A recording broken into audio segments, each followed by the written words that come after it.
Dear friends, आज हम एक बहुत इंपॉर्टेंट टॉपिक डिस्कस करेंगे, जीएसटी ऑन डायरेक्टर रेम्युनरेशन।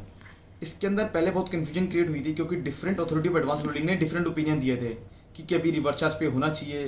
कोई अथॉरिटी ने कहा था कि रिवर्स चार्ज पे नहीं होना चाहिए। अब जीएसटी डिपार्टमेंट ने इसको क्लेरिफाई कर दिया bye issuing circular number 140 on 10th of June 2020।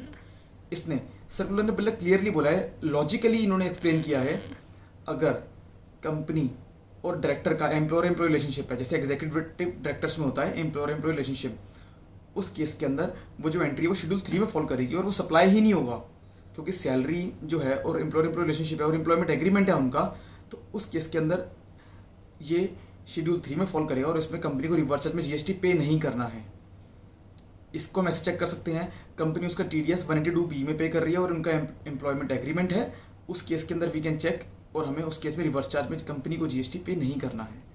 लेकिन अगर कोई एग्जीक्यूटिव डायरेक्टर या कोई भी डायरेक्टर कंपनी से प्रोफेशनल फीस चार्ज कर रहा है कंपनी के ऊपर, क्योंकि उसने कुछ सर्विस प्रोवाइड करी है कंपनी को, तो उस केस के अंदर company shall be liable to pay GST on reverse charge basis, क्योंकि वहाँ पर एम्प्लॉय एग्रीमेंट नहीं है।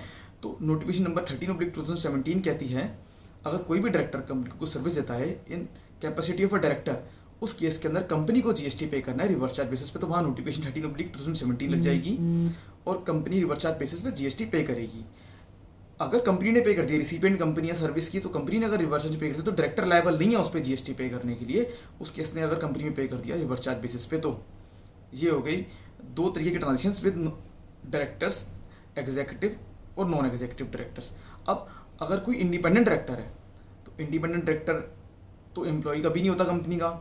इंडिपेंडेंट डायरेक्टर अगर कोई सीटिंग फीस चार्ज करता है कंपनी और कंपनी उसको सीटिंग फीस पे करती है, उस केस के अंदर भी कंपनी लायबल है जीएसटी पे करने के लिए रिवर्स चार्ज बेसिस के ऊपर। हमें ये चेक करने के लिए बड़ा इजी है, हम income tax section of TDS से चेक कर सकते हैं, क्योंकि टीडीएस अगर 182B में कट रहा है तो वो सैलरी है, अगर टीडीएस 194J में कट रहा है तो वो सैलरी नहीं है। उस केस में कंपनी ही लायबल है 94J वाले सेक्शन में जीएसटी पे करने के लिए रिवर्स चार्ज बेसिस के ऊपर।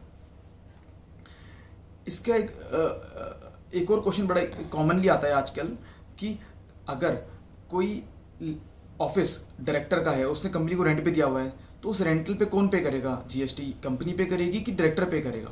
तो उस केस के अंदर हमें ये ध्यान रखना है कि नोटिफिकेशन 13/2017 में वो एंट्री नहीं फॉल करती, क्योंकि वहाँ पे है कि अगर कोई डायरेक्टर ने कैपेसिटी ऑफ डायरेक्टर को सर्विस प्रोवाइड करता है कंपनी को, तो उस केस में कंपनी को रिवर्स चार्ज बेसिस पे जीएसटी पे करना है। लेकिन जहाँ पर वो है ना कैपेसिटी ऑफ लैंडलॉर्ड कोई जगह दे रहा है कंपनी को, तो उस केस में डायरेक्टर को ही जीएसटी नंबर लेके जीएसटी पे करना पड़ेगा और कंपनी उसका इनपुट क्लेम कर सकती है subject to various sections of GST. So मैं इसको कंक्लूड करता हूँ।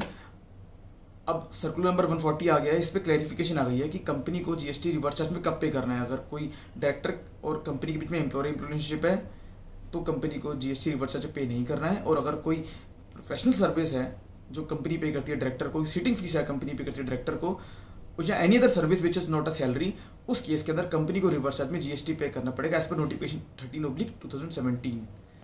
तो आज मैं अपनी वीडियो यहीं क्लोज करता हूँ। अगर आपको ये वीडियो पसंद आई हो तो please like the channel and subscribe for this channel. Thank you very much for listening to me patiently. Thank you.